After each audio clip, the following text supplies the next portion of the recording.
नमस्कार, मैं हूं दर्शंकर। न्यूज बाइस्कोप में आप सबों का स्वागत है। देखिए, तमाम दल राजधानी रांची में प्रेस कॉन्फ्रेंस कर रहे हैं, अपनी अपनी बातें रख रहे हैं, लेकिन महागठबंधन की तरफ से प्रत्याशियों के नामों का इंतजार हो रहा है। इसी तरह देखा जाए, धनबाद हॉट सीट बन चुकी है। धनबाद का संघर्ष क्या कुछ चल रहा है, क्या कुछ चर्चा चल रही है, ये किसी से छुपा हुआ नहीं है। ढुल्लू महतो चुनाव लड़ रहे हैं, लेकिन विरोध भी हो रहा है। अब देखने वाली बात ये होगी कि अब ढुल्लू महतो से मुकाबले के लिए कांग्रेस या जेएमएम की तरफ से किसे प्रत्याशी चुना जाता है। सरयू राय का भी नाम आ रहा है और सरयू राय के नाम को लेकर कुछ नई जानकारी सामने आई है। मदन हमारे साथ हैं, मदन बताएंगे। मदन, सरयू राय अपने आप को दावेदार के तौर पर वहां घोषित कर रहे हैं। घोषणा हालांकि नहीं की है, लेकिन उन्होंने खुलकर इच्छा जाहिर की है। लगता है उन्हें भी इस बात का इंतजार है कि कांग्रेस या जेएमएम आगे आए और उन्हें टिकट दें। क्या क्या बातें सामने आ रही हैं? बिल्कुल, देखिए, बीजेपी के द्वारा जब से धनबाद में ढुल्लू महतो को उम्मीदवार बनाया, उसके बाद कई तरह की बातें सामने आ रही है। एक तरफ जो पूर्णिमा नीरज सिंह वहाँ के विधायक हैं, उनके दिल्ली दौरे की बात सामने आई कि वो भी टिकट की दावेदारी के लिए जो है दिल्ली दौरे पर हैं। वहीं दूसरी तरफ जो निर्दलीय विधायक हैं सरयू राय, वो धनबाद दौरे पर जाते हैं, वहाँ मीडिया से बातचीत करते हैं और बीजेपी और आरएसएस को चिंतन और मंथन करने के लिए कहते हैं और कहते हैं कि सही उम्मीदवार का चयन करें।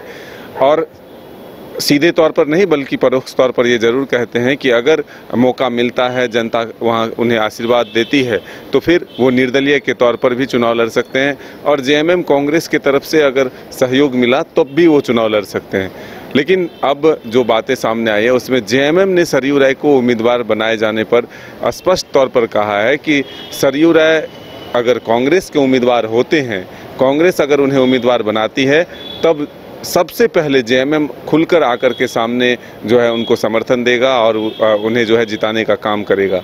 लेकिन जो परिस्थितियां विधानसभा के चुनाव में थी 2019 में, जो एक पूर्व मुख्यमंत्री हैं उनको जो हराने के लिए उम्मीदवार के तौर पर सामने आए थे निर्दलीय, तब जेएमएम ने खुलकर समर्थन दिया था, क्योंकि परिस्थितियां वहां अलग थी। लेकिन अब जो परिस्थितियां हैं उसमें कांग्रेस के खाते में धनबाद सीट गई है।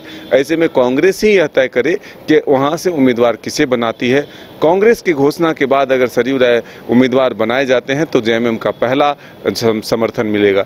वहीं दूसरी तरफ आज कई राजनीतिक हलचल देखने को मिले, कई प्रेस कॉन्फ्रेंस हुए जेएमएम के तरफ से। कांग्रेस एक तरह से कहें तो कांग्रेस के जो कार्यकारी प्रदेश अध्यक्ष हैं बंधु तिर्की, उनके तरफ से, फिर बीजेपी के पार्टी कार्यालय में भी प्रेस कॉन्फ्रेंस हुए, जिसको कि पार्टी के अध्यक्ष बाबूलाल मरांडी ने संबोधित किया। सबसे ज़्यादा जो बाबूलाल ने यह कहा कि जो दिल्ली में महारैली हुई, इंडिया गठबंधन की जो महारैली हुई, वहाँ सभी भ्रष्टाचारी एकजुट अपने एक दूसरे को बचाने के लिए इकट्ठा हुए हैं। वो कह रहे हैं कि जो प्रधानमंत्री हैं वो स्पष्ट तौर पर कहते हैं कि न खाऊंगा न खाने दूंगा, किसी भी भ्रष्टाचारी को वो बचने नहीं देंगे। ऐसे में भ्रष्टाचारी एक दूसरे को बचाने के लिए एकजुट हो रहे हैं और प्रधानमंत्री उन्हें हटाने के लिए कृत संकल्पित हैं। ऐसे में लड़ाई जो है वो भ्रष्टाचार के खिलाफ है और वो जारी रहेगा। वहीं उन्होंने पूर्व सीएम हेमंत सोरेन और जो अरविंद केजरीवाल हैं उन पर हमला बोलते हुए कहा कि भ्रष्टाचारी जोर जोर से चिल्लाकर कहते हैं, लोकतंत्र की बात करते हैं, लेकिन लोकतंत्र की हत्या वही करते हैं। लोकतंत्र को मजाक बनाकर रखा है, क्योंकि अगर जो संवैधानिक संस्थाएं हैं, अगर उनको नोटिस जाता है, उनको समन जाता है, तो एक नहीं 10 समन तक अगर नहीं पहुंचते हैं, तब बाध्य होकर जो स्वतंत्र एजेंसियां हैं वो कार्रवाई करती है। तो फिर उन्हें कष्ट होता है और वो ढिंढोरा पीटते हैं कि बीजेपी के इशारे पर जो है ये कार्रवाई होती है। एक तो पहले आप भ्रष्टाचार करते हैं, फिर जो कानून है उसका सम्मान नहीं करते हैं और फिर लोकतंत्र की हत्या करते हैं, इतना कि जेल से सरकार तक चलाते हैं।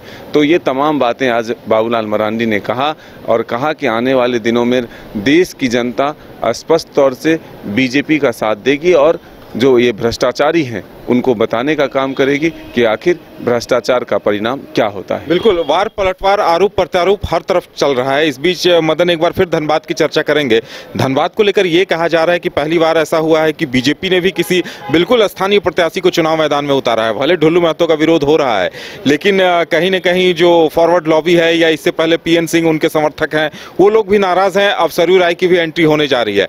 यानी कहा जा सकता है कि इस लोकसभा चुनाव में धनबाद सबसे हाई प्रोफाइल इंटरेस्टिंग सीट होने जा रहा है और वहां पे काफी तगड़ा मुकाबला देखने को मिलेगा, क्योंकि दोनों तरफ से भावनाओं का ज्वार देखने को मिल रहा है। बिल्कुल, देखिए जो राजनीतिक परिस्थितियां बनी थी धनबाद, गिरिडीह और जो झारखंड के कुछ हिस्से हैं, जो एक नया चेहरा जयराम के नाम पर उभर कर सामने आया, उसके बाद कई तरह से तमाम राजनीतिक दलों को सोचने और समझने पर मजबूर किया।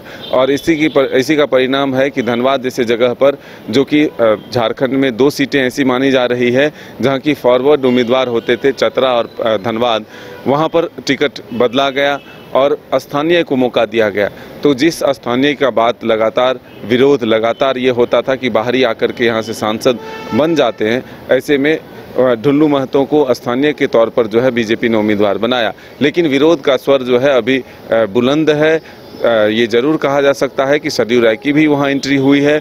अब फॉरवर्ड ब्लॉक के लोग जो हैं वो किस तरह से ढुल्लू महतो का समर्थन करते हैं, या फिर तीसरे की एंट्री होती है, यानी कि सरयू राय की भी एंट्री होती है, या फिर फॉरवर्ड के तौर पर कांग्रेस नीरज पूर्णिमा सिंह को अगर चुनावी मैदान में उतारता है तो फिर एक त्रिकोणीय मुकाबला भी ये देखने को मिलेगा, या फिर नीरज पूर्णिमा सिंह अकेले कांग्रेस की तरफ से भी आती है तो फिर एक कड़ा मुकाबला जो है धनबाद में देखने को मिलेगा। तो पूरी तरह से कहें धनबाद जो है एक हॉट सीट के तौर पर उभरता हुआ बनता हुआ दिख रहा है। बिल्कुल, तो ये कहा जा सकता है निष्कर्ष के तौर पे कि बीजेपी ने एक तरफ ढुल्लू महतो को उतारकर जयराम फैक्टर को कमजोर करने की कोशिश की है, वहीं दूसरी तरफ अब इंतजार इस बात का है कि जेएमएम भी कहीं जयराम फैक्टर की वजह से तो ऐसा नहीं कह रही कि सरयू राय को तभी समर्थन देंगे जब कांग्रेस के टिकट पर वो चुनाव लड़ेंगे।